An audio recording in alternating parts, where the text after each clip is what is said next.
Alright, picture this. You and your friends or family are lying out at night on a warm summer's eve and kind of just taking in everything, like having a good time with everyone. And then you look up and you start seeing glimmering circles in the abyss of darkness. You wonder, what is that darkness? Well, that darkness is space. One of the most complex things this universe has to offer. And I don't understand space at all, but with a little bit of research, I was able to kind of piece some of it together, and today I'm going to be telling you guys a little bit about what space is and more or less how it works. So, what is space? According to universetoday.com, space is everything beyond the top of Earth's atmosphere.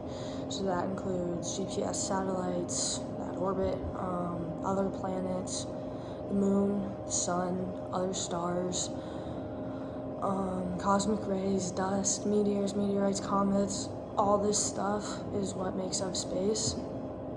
And according to David Chuss, writing with Wikipedia, space is a hard vacuum containing a low density of particles, predominantly plasma of hydrogen and helium, and then as well as like electromagnetic radiation, magnetic fields, dust, and cosmic rays. So, like, it's all the stuff that makes up space, and that also kind of ties in with how space works. So space is like almost perfect vacuum.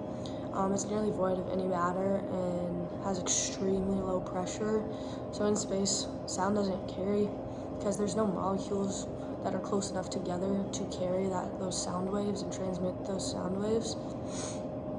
And it's also why, like, if you go to space without a suit or without a helmet, you're pretty much gonna die instantly because it's at such a low pressure, and because there's no oxygen up there. It's just hydrogen and helium pretty much, along with all these other like smaller particles that you'll find.